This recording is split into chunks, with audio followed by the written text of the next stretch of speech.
Hello दोस्तों, स्वागत है आप सभी का एसटीपी क्लासेस में। दोस्तों, इकोनॉमी के करंट अफेयर्स हम हर रोज़ किसी ना किसी सब्जेक्ट के करंट अफेयर्स डिस्कस करते हैं एक प्री प्लान्ड तरीके से। एंड जैसे आज इकोनॉमी का डे है तो आज हम इकोनॉमी के पूरे हफ्ते में क्या रहा इंपॉर्टेंट न्यूज़ उसके बारे में बात करेंगे। 4 जून है आज। एंड जो प्रीवियस वीक तक जो भी इकोनॉमी में इंपॉर्टेंट चीज़ें घटी जो हमें जानने चाहिए प्री के परस्पेक्टिव से, मेंस के परस्पेक्टिव से डिस्कस करते हैं। दोस्तों, Q4 जीडीपी के बारे में बात करेंगे। जो Q4 जीडीपी रिजल्ट रहा जब हमारे देश में कोरोना नहीं आया था, उसके पहले की बात है। इसेंशियल कमोडिटी एक्ट को अमेंड कर दिया गया है। एपीएमसी में रिफॉर्म्स हैं, इंपॉर्टेंट है बहुत ज़्यादा मेंस के पर्सपेक्टिव से। एंड फार्म प्राइसेस को एश्योरेंस को लेकर बात की गई है, फार्म की जो प्रोडक्ट को लेकर एश्योरेंस की बात की गई है। एमएसएमई सेक्टर के लिए एक चैंपियंस पोर्टल भी बनाया गया, तो उसके बारे में भी जान लेंगे। ठीक है, सबसे पहले जो दोस्तों Q4 जीडीपी रिजल्ट, दोस्तों सबसे पहली बात जो जाननी ज़रूरी है, ये जनवरी 2020 से लेके मार्च 2020 तक की जो बात हो रही है पीरियड की। मार्च के बिल्कुल अंत में एक हफ्ते में जब हमारा लॉकडाउन लगा था, तो इसलिए इसमें हम इसको कह सकते हैं ये कोरोना से पहले का इम्पैक्ट वाली बात हो रही है। तो जब कोरोना का इम्पैक्ट आएगा तो उससे चीज़ें थोड़ी और ख़राब होने की उम्मीद है रिजल्ट्स में। तो लेकिन अभी जब हम इस पीरियड की बात कर रहे हैं जो Q4 की, इसलिए मैं आपसे डिस्कस भी कर रहा हूँ, तो ये हमें दिखा रहा है कि हमारी इकोनॉमी में कुछ सही नहीं है। ठीक है, कि कुछ ना कुछ तो गड़बड़ चल रही है कि इकोनॉमी क्यों हमारे अच्छे नंबर्स नहीं दे रही। ओके, नंबर्स देखते हैं। जो सीएसओ ने जो नंबर्स रिलीज़ किए, सीएसओ खुद भी बहुत चिंतित है। वो कह रहे हैं जो हमारे 4th क्वार्टर जो जीडीपी है हमारी, वो सिर्फ 3% के आसपास जो ग्रो करी। अगर कहते हैं अगर हम प्रीवियस क्वार्टर को देखें तो वो 4.5% के आसपास थी। सिग्निफिकेंट ड्रॉप आ गया एक ही क्वार्टर में।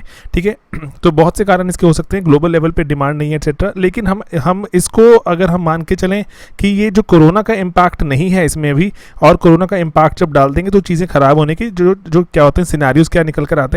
तो ये जो सिनेरियोज जो हमें सीएसओ ने जो प्रेजेंट किए हैं, सीएसओ बोल रहा है कि हमारा जो लास्ट ईयर की ग्रोथ है वो 4.2% के आसपास रह गई। ठीक है, उसके पहले 6% थी। 2% का ये ड्रॉप है एक ही साल में, तो ये काफ़ी ज़्यादा सिग्निफिकेंट ड्रॉप है। ये एक सिटीजन को इम्पैक्ट करने की इसमें पोटेंशियल है। तो इसीलिए अगर आप मेंस पर्सपेक्टिव से बात करें तो आपको इसके बारे में जानना ज़रूरी है। इस पर सवाल बनेंगे मेंस में बहुत सारे। ठीक है, तो अब जो भारत में एक रेटिंग एजेंसी है, जो रिसर्च हाउस भी है, क्रिसिल बताता है कि इकोनॉमी इस साल 2021 की अगर हम बात करें तो इकोनॉमी नेगेटिव में जाएगी, 5% नेगेटिव हो जाएगा। जो हम आगे बढ़ने की बात कर रहे थे पीछे, ठीक है, कोरोना का इम्पैक्ट है, टेंशन तो हो ही सकती है। एंड दोस्तों, अगर हम बात करें कि अगर हम क्वार्टर वाइज देखें, जो हमारा अभी क्वार्टर जैसे अभी जो चल रहा है, और इस क्वार्टर में देखें तो इस क्वार्टर में क्या है, जो उम्मीद है कि -25% की हमारी इकॉनमी काफ़ी ज़्यादा कॉन्ट्रैक्ट करने वाली है।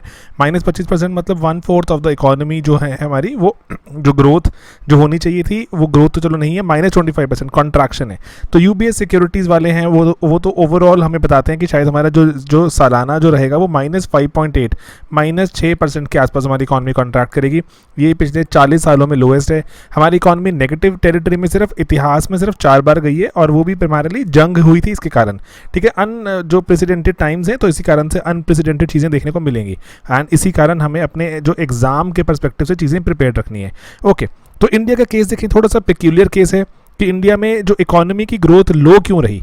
ठीक है दोस्तों, तो ये ऐसा है कि अगर कोरोना से पहले की अगर हम बात करें, चलो अभी तो कोरोना के लॉकडाउन एक्सेट्रा के कारण जो चीज़ें चल रही हैं दुनिया भर में, अभी लॉकडाउन जैसे जो देखने को मिलता है या फिर जो हट रहा है या कहीं लगा हुआ है, तो इसीलिए उसके पहले तो ऐसे कोई ऐसे ग्लोबल फैक्टर्स नहीं थे कि जिसके कारण हाँ कि दुनिया भर में बहुत मंदी का आलम था, तो इसी कारण हमारे देश में इकॉनमी डाउन थी। तो ये नहीं था। तो जो अखबारों के एनालिसिस एक्सपर्ट्स वगैरह जो बताते हैं वो कह रहे हैं कि इसीलिए एक साल में अगर 2 परसेंटेज पॉइंट गिर जाती है इकॉनमी, एंड 2016 से जो ग्रेजुअली जो फॉल चलता ही जा रहा है, तो ये अच्छा साइन नहीं है। इसमें जॉब क्रिएशन सबसे बड़ा जो चीज़ है जो हिट होगी वो होगी जॉब क्रिएशन, कि जॉब्स क्रिएट होनी बंद हो जाती हैं, एंड अकॉर्डिंगली जो एक घर में चिंता बढ़ जाती है। तो इसके कारण क्या क्या हो सकते हैं, कि रीजंस क्या रहे। पहले तो डिमोनेटाइजेशन, तो डिमोनेटाइजेशन से जो छोटे बिजनेसेस बहुत इंपैक्ट होते हैं ना, एंड देन उसके बाद जो स्ट्रक्चरल चेंजेस लाए गए, जीएसटी एक्सेट्रा, तो उसके कारण भी जो बिजनेसेस पे इंपैक्ट पड़ता है। इन्वेस्टमेंट की एपेटाइट खत्म हो गई, कंपनीज जो फर्म्स ने इन्वेस्ट करना बंद कर दिया।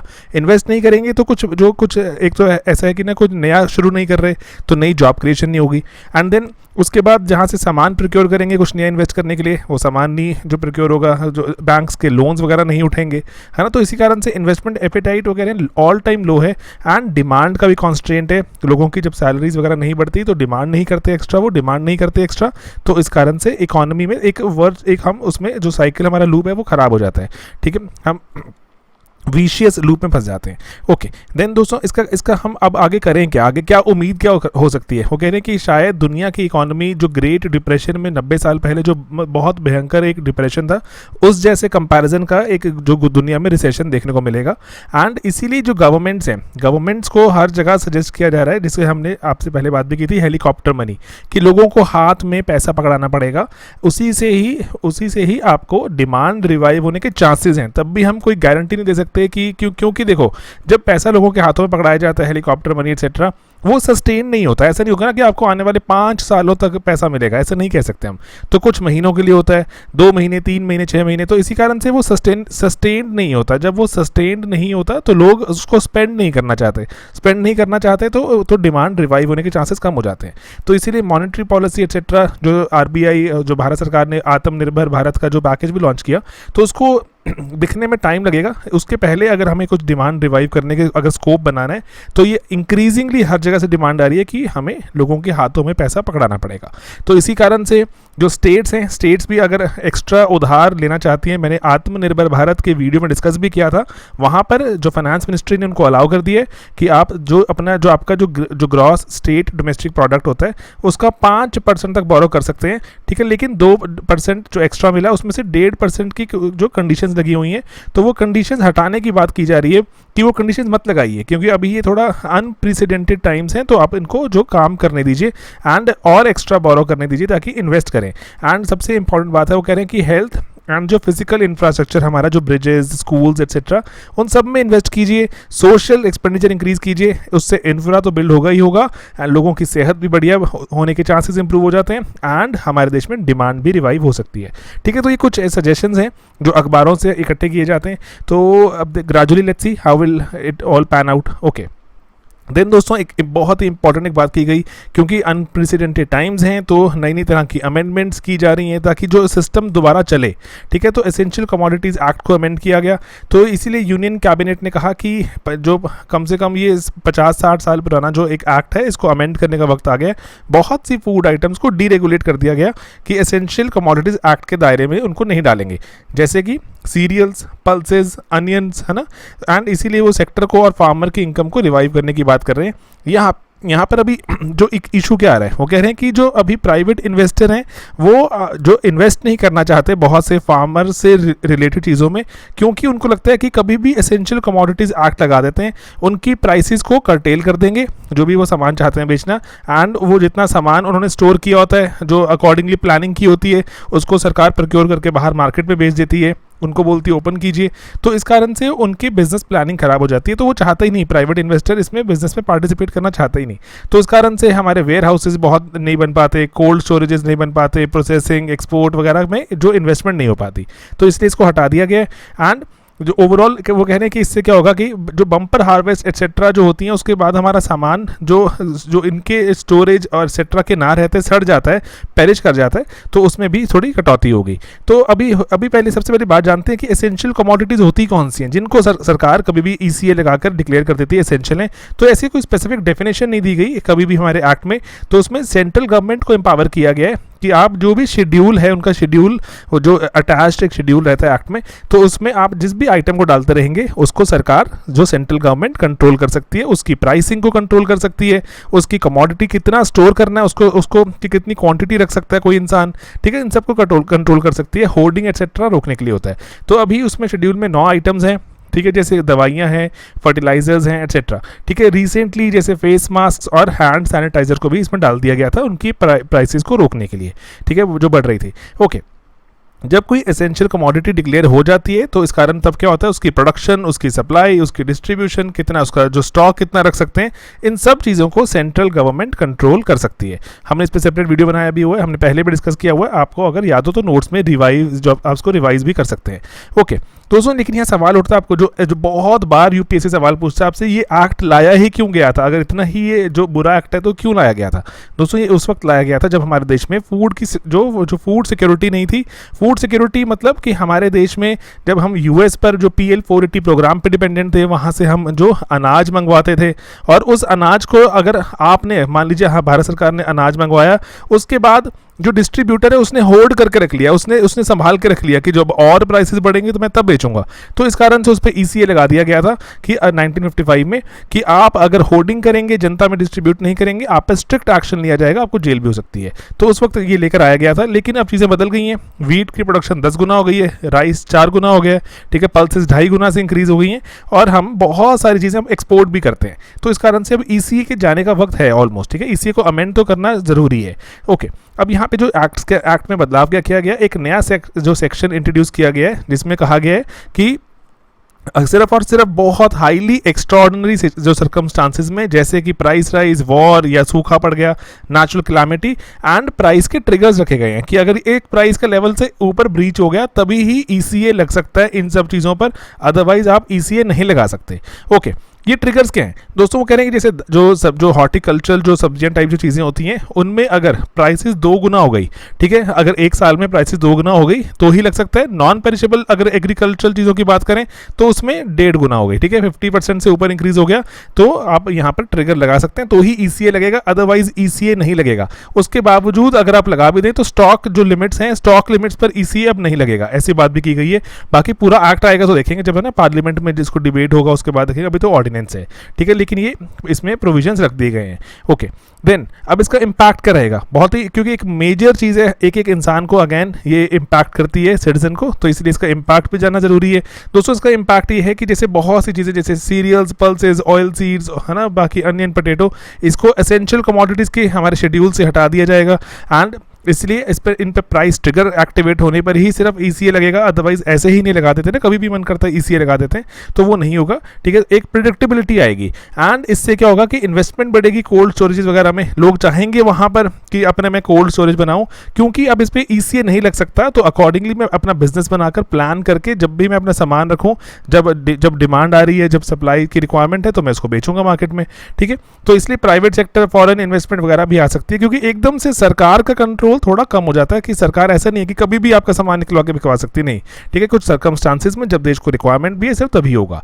ऑलराइट, ओके, सिमिलर लाइंस पर 2 और रिफॉर्म्स भी हैं। एक तो एपीएमसी रिफॉर्म किया गया, तो सरकार ने कहा कि जैसे एपीएमसी में अदरवाइज बात देखें तो एपीएमसी की बात क्या होती है, ये जो एग्रीकल्चर है हमारा, ये स्टेट सब्जेक्ट है दोस्तों, स्टेट के पास होता है, तो स्टेट को ही अमेंड करना है। लेकिन अभी भारत सरकार ने क्या किया, तो यूनियन गवर्नमेंट ने, कैबिनेट ने क्या किया, एक farming produce trade and commerce promotion and facilitation ordinance लेकर आई, जिसमें अभी इसकी क्विक बैक स्टोरी देखें। जो हमारे भारत में अभी क्या होता है कि आप अगर किसान हैं तो आपको जो भी आपकी नोटिफाइड, जो आपके जो गांव के आसपास जो भी एपीएमसी, मतलब कि जो इसको हम क्या बोलते हैं कि कमेटी बोलते हैं वैसे ना, अगर आप गांव वगैरह में रहते हो, कमेटी की आप कौन सी कमेटी में बेच सकते हैं, ठीक है, तो एग्रीकल्चरल प्रोड्यूस मार्केटिंग कमेटीज कहा जाता है कि कहाँ जाके आप सामान को बेच सकते हैं, मार्केट कर सकते हैं।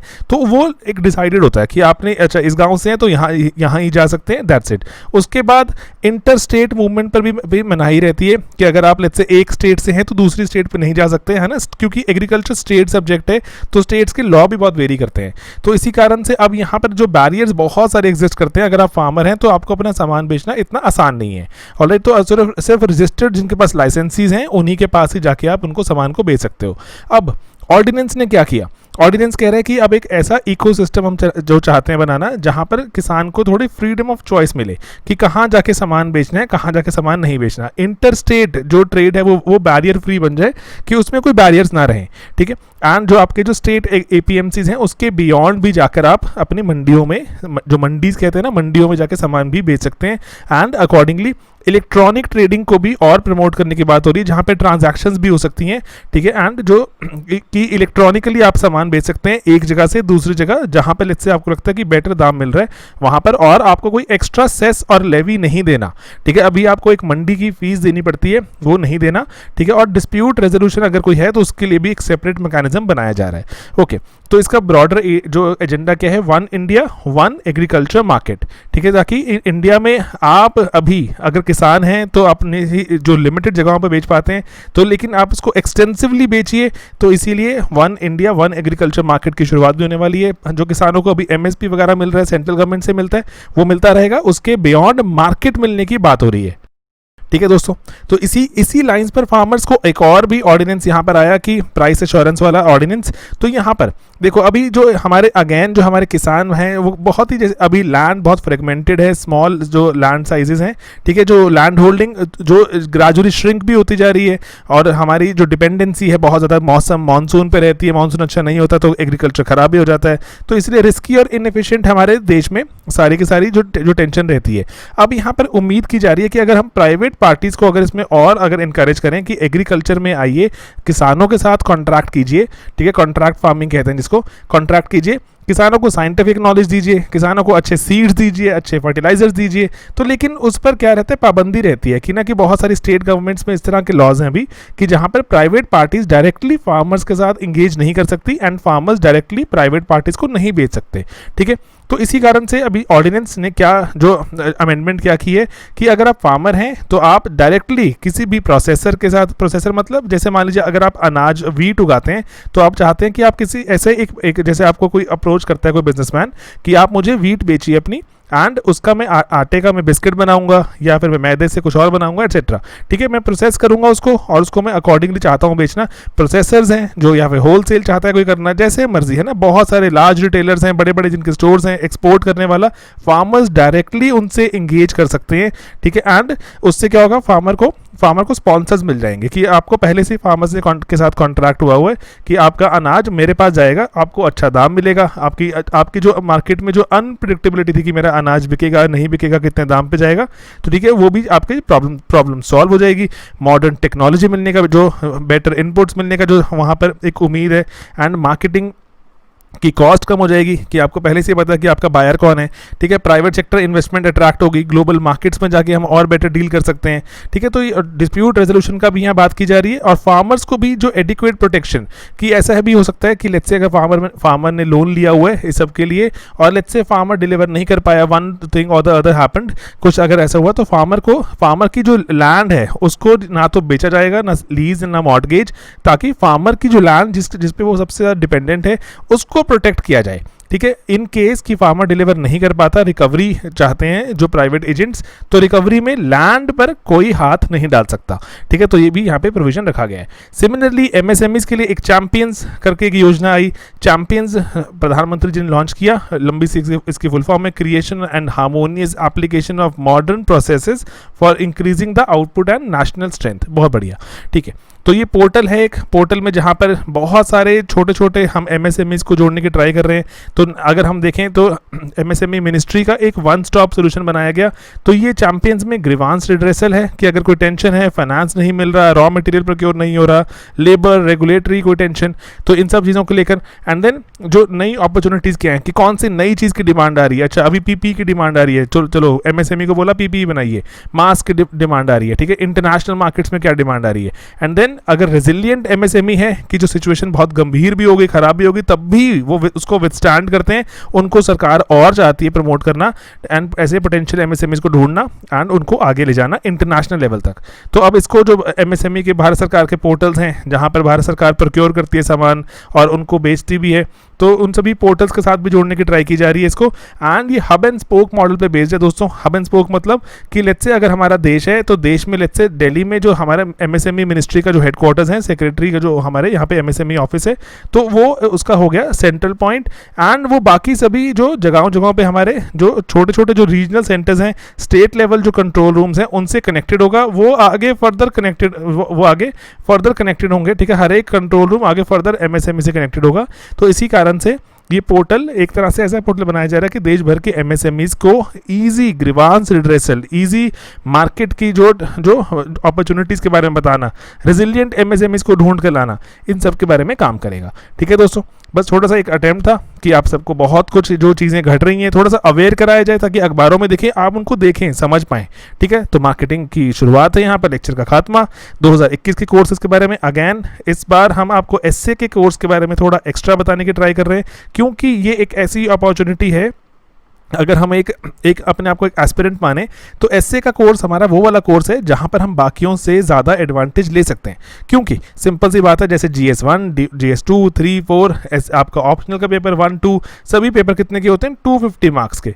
एसए का पेपर कितने का होता है? 250 मार्क्स का। उनमें कितनी पढ़ाई? फॉर एग्जांपल जीएस 3 में इकोनॉमी पढ़नी है आपको, साइंस एंड टेक, एनवायरनमेंट पढ़ना है, डिजास्टर मैनेजमेंट, सिक्योरिटी, इतना कुछ कंटेंट पढ़ने के बाद आपके 250 मार्क्स की तैयारी है। यहाँ पर आपको 2 हमें चीज़ें एसए लिखने होते हैं, 250 मार्क्स की तैयारी होती है। ठीक है, तो तैयारी करने में टाइम लगता है, ओवरनाइट 2 लिखने कहने में आसान लगता है, लेकिन तैयारी तो लंबी है। तो इसी कारण क्या कर रहे हैं, एसए का कोर्स चला रहे हैं। ठीक है, एसए का कोर्स क्लासेज इसमें शुरू हो जाएंगी जुलाई में, एंड अभी कंटेंट लेक्चर्स आने शुरू हो जाएंगे वहाँ पर। ऑलरेडी सर ने यूट्यूब पे डाले हैं वीडियो। देन थीसिस की राइटिंग स्टार्ट हो रही है 19 जुलाई से। 30 अगस्त से आपके जो 14 दिनों में होने वाला एक टेस्ट शुरू हो जाएगा। देन फुल लेंथ टेस्ट है नवंबर में। एंड जैसे कि हम बिल्कुल पीक पे होते हैं जब अपनी मेंस की तैयारी में, जब हम अपने प्री से होते हैं कुछ जो 5-6 महीने दूर, तो नवंबर के बाद आपको फिर जो आपके फुल लेंथ टेस्ट हो जाएंगे आपके, एंड देन उसके बाद आपको असाइनमेंट्स मिल जाएंगे सेल्फ इंप्रूवमेंट की। एंड ये सब चीज़ों के साथ कॉन्टेंट लेक्चर्स भी हैं आपको एसए के, एंड जो इवैल्यूएशन भी है। ठीक है, और बहुत ही ज़्यादा हम इसको कॉस्ट इफेक्टिव तरीके से आप तक लाने की ट्राई कर रहे हैं। एसए के कोर्सेज महंगे कोर्सेज होते हैं, क्योंकि वहाँ पर इंडिविजुअल पर आपको आपको स्ट्रक्चर बनाने में मदद करनी पड़ती है, क्योंकि लंबा होता है ना आंसर आपका, 1000-1200 शब्दों का होता है। तो इसी कारण से इसमें थोड़ा एफर्ट बढ़ जाता है। लेकिन ये एक ऐसी चीज़ है, लो हैंगिंग फ्रूट कहते हैं दोस्तों, इसको मिस नहीं करना हमने। ठीक है, अगर हमें रैंक निकालना है तो ये हमें चाहिए ही चाहिए, दैट्स इट। ठीक है, अदरवाइज हमारे जो पीसीएम हमारा कोर्स रहता है, पीसीएम कोर्स में भी एसए की बात होगी। ठीक है, एसए होगा लेकिन इवैल्यूएशन नहीं होगी।